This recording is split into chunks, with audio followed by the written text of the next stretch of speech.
Hey there, Heather Boyd Wire here, and if you're not already subscribed to my channel, I do weekly videos about wire art and jewelry making. This week I was super inspired by the lady at the post office who was wearing a really funky little ring with two kind of floating beads in it. So I worked out a couple of designs to make the ring. So what you're going to need to make this ring are your pliers. I have round pliers, flat pliers, my cutters, I have the ring cone, I have 18 gauge wire, and I have two 6mm beads. So you're going to take a piece of wire that's about 10 inches long and just wind it around the ring form to get it started. And then what you want to do is take one of your 6mm beads and put it on the wire, and it's going to come to around where you want the bead to be. And then what you want to do is surround it with the wire so it holds in place. So you're going to hold the bead in place, hold it snugly, bend it all the way around. This piece might get in the way a bit, so you could just skip around it. And then just keep going. So what you've done is a full turn around like that, but then you need to finish off the end. So we'll just keep winding it around like that, and the idea is you want to cut it right where it comes to the band that goes around the finger. So you're going to clip it very flush like that, and then when you tuck that end in, the idea is that it just kind of sits against that wire so it doesn't poke out. And then for the other side, let's just get the cone going again to make it round, and then you're going to try it on your finger and just imagine where you want the other bead to be. So just kind of put your finger where you want the other bead to end, pull it off, and then put the bead on and visualize where you want it to be there. So we're just going to slide it on, and you want it to end about there, and then hold it tight and wind it in the same way you did the other one. Like this one went up, so we're going to go up here. Okay, wind it, hold the bead snugly so it doesn't slip out of place.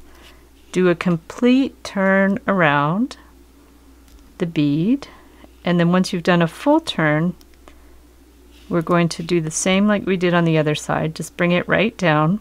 Okay, pull it back a bit if you have to access it to cut it. Give it a little clip, and then same thing, just push it in place so that end is flush there and it's not going to be sharp.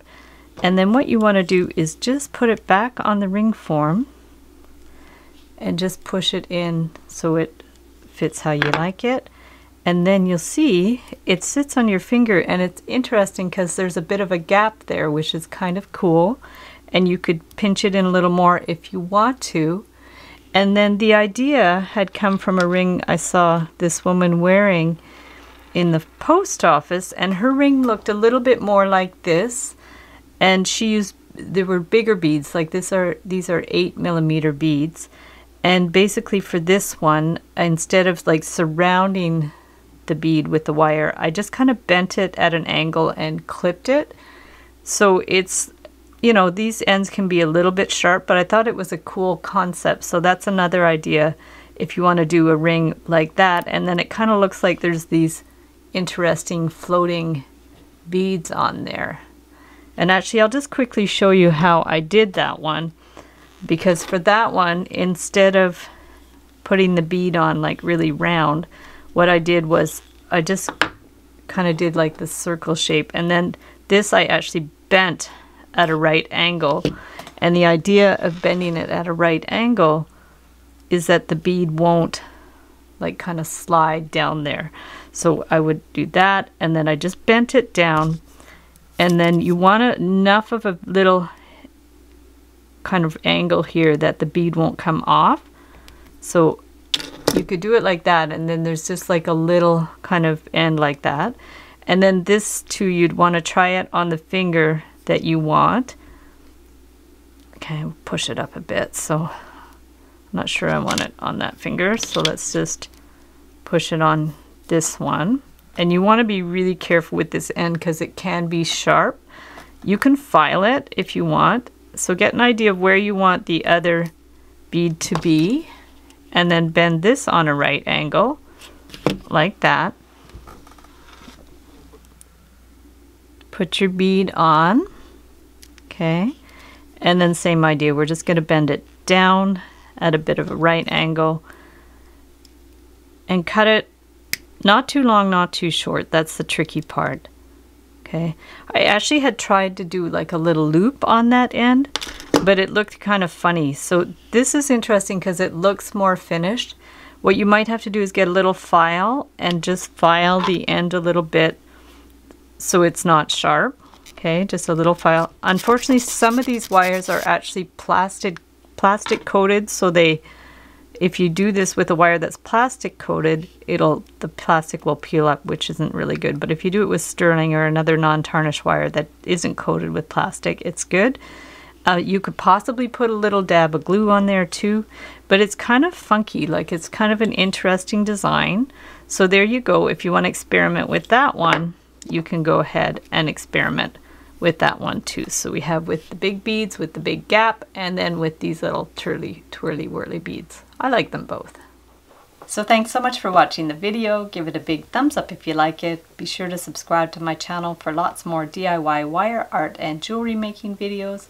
Hit the notification bell to be notified when I go live and when I post new videos. And if you would like to share photos of your work, be sure to join the live wires in my Facebook group, the Wire Art and Jewelry Makers Club, where you can share photos of your work and be inspired by others. And if you don't have Facebook, no worries, you could email me photos to info@heatherboydwire.com, and I'll share them on the community page on my YouTube channel. And if you would like to check out our wire work on Etsy, be sure to check out my shop where we do a lot of custom jewelry and wedding cake toppers, or if you'd just like to support me on Patreon, I'll link up my Patreon account below. So thanks so much for watching, and we'll see you the next time.